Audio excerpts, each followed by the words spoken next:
Finally, one voice and one leadership for Palestine, a unity government that will supervise legislative and presidential elections within months. It took 4 years of bloodshed and political wrangling to come to this day.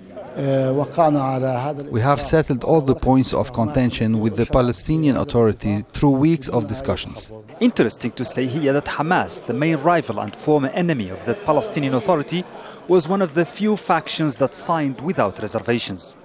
Even factions that fall under the umbrella of the Palestinian Liberation Organization have put some serious objections on the table. We stress the need to agree on the political vision for the future. Suppose Netanyahu decided to freeze the settlements, should we return to the peace talks? We believe we shouldn't. We have gone down that path for 20 years without results. It's clear this agreement is about Palestinian unity in the first place. Difficult issues such as the recognition of Israel, armed resistance and the reforming of the Palestinian Liberation Organization are left for future discussion. But they did not stand in the way of signing. We in the Islamic Jihad will not participate in this type of government because it's part of the results of the Oslo agreements which we object to.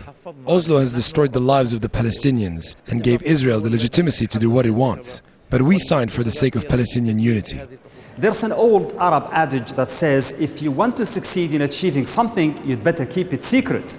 This was perhaps what was exactly on the mind of Egyptians, at least with regard to the timing of this agreement. They made sure it signed 1 day ahead of the announced schedule and away from any cameras. But was it secrecy or changes in Egypt that played a key role here? I think the former regime in Egypt under Mubarak used to put pressure on the factions to steer them into a negative direction. Now things have changed. It's the turning of a page on division between the Palestinians.